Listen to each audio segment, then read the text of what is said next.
And we're back. What's going on? Haven't made a video in like 6, 7 days. There was a little bit of a breakout at where I work, so I've been kind of busy. But I wanted to talk about some of the books I've been reading that affect my investing style.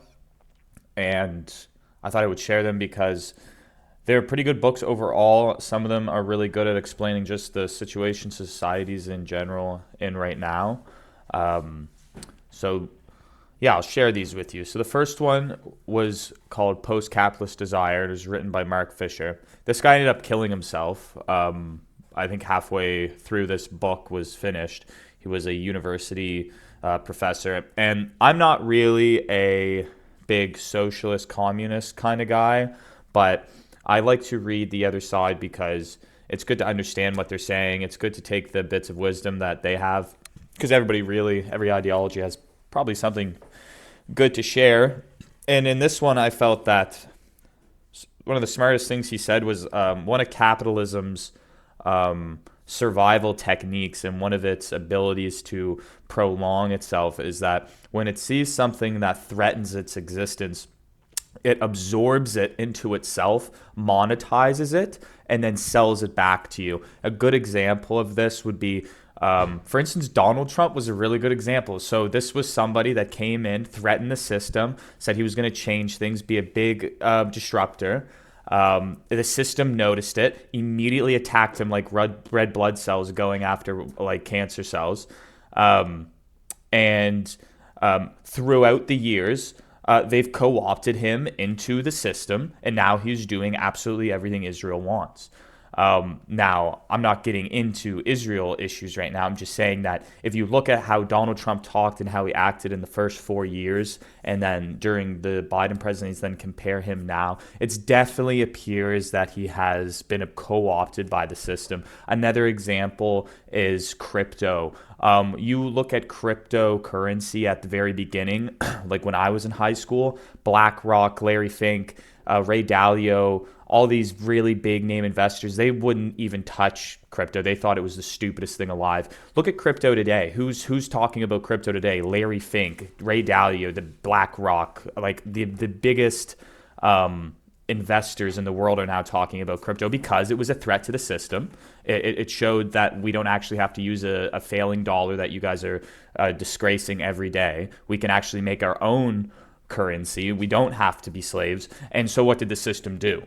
It co-opted it, bought all the Bitcoin it possibly could, and now it's monetizing it to people like us. And so that's what in general got me to buy crypto. I was buying crypto when it was at rock bottom prices because of this, because I assumed that, crypto, it has too much potential to fuck with the system. They're going to have to absorb it. Countless examples. The last one I'll use is Vietnam. Vietnam was a war that America won, lost. A lot of people died. It was a bloody, bloody, bloody mess. And now you look at Vietnam today, you look at people my age when they refer to Vietnam, it's like video games, it's pop culture, it's a lot of like television, bro, because they're selling it back to you because that is something that can fracture the idea of America is that the forever wars are evil and stuff like that. So we'll put this one to the side. I recommend reading it. That was the one big nugget I got out of it that has ended up making me a lot of money. The next one is it's called Bypassing Dystopia, and it's by Joyce Nelson. This is a Canadian book. It talks a lot about the Canadian, the shitty, dirty things that companies do, like transnational corporations, the Canadian government.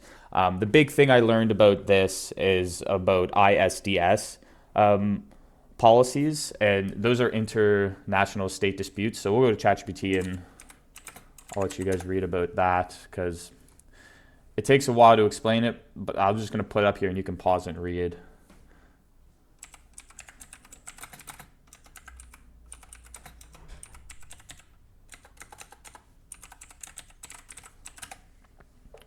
That was horrible. Sorry.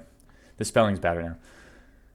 So it's an investor-state dispute settlement. So investor-state dispute settlement is a mechanism built into many international trade investment treaties. It allows foreign investor, like a corporation, to sue a host state, a government, if they believe that a government has unfairly harmed their investment.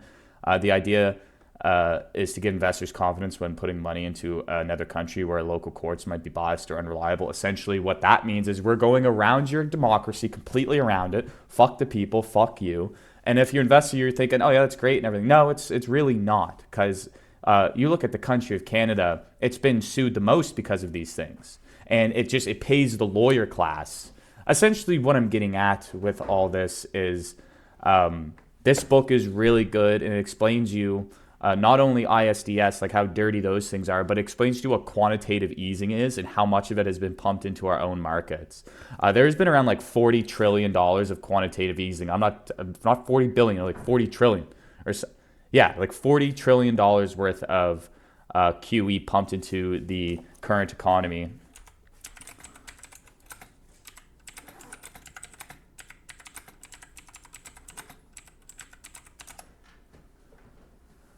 Sorry, I'm typing around the books.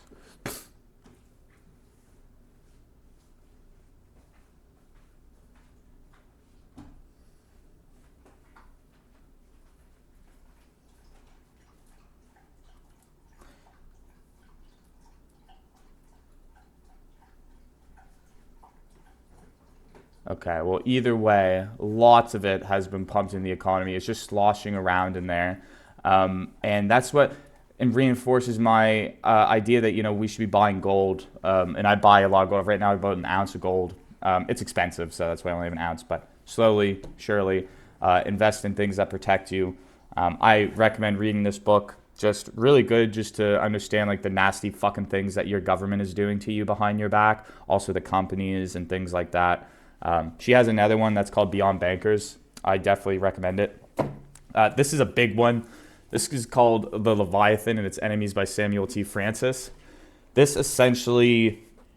entire book explains the managerial class that we have today, how that's affecting normal people, how globalism and managerialism has taken complete hostage of our entire system, and just, this book is essentially, if you want to know, if you ever like sitting at home wondering like why is everything falling to shit, why is this happening, like this book will tell you every single reason why it's happening, how it's happening. It's been some time since I read it, and it's like a 700-page read. So just to go through it and to like kind of rehash out everything is a lot. But definitely go on YouTube, search it up. This book's amazing. And it'll confirm a lot of the things you think like are what's wrong. Like it kind of explains to you why it's wrong.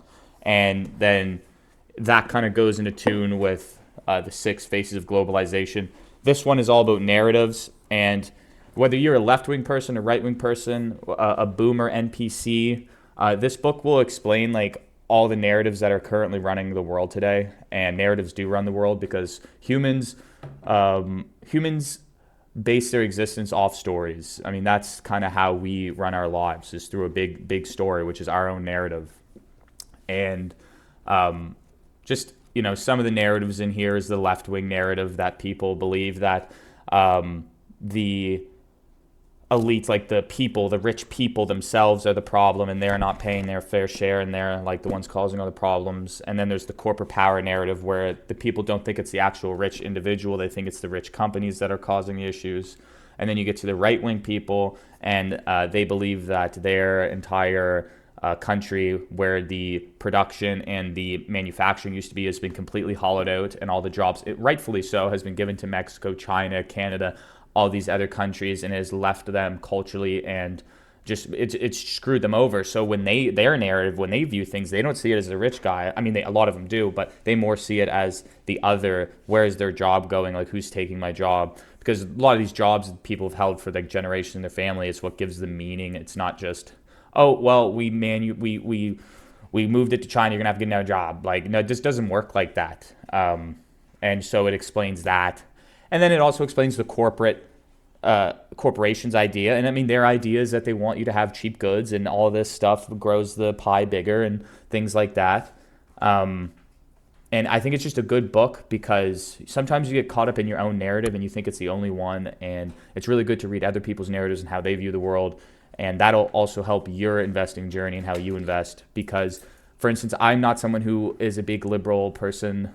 with the carbon tax when that came into Canada. I thought that was the stupidest shit ever. But I do invest in renewable energy because I think that is going to be important in the future. Because I do see a narrative where, yeah, the right wing person in me says that's really dumb. They're fucking it up. They're doing a bad job at managing it. And the left wing in me says, but we do need renewable energy, and there is a big market for it and stuff like that.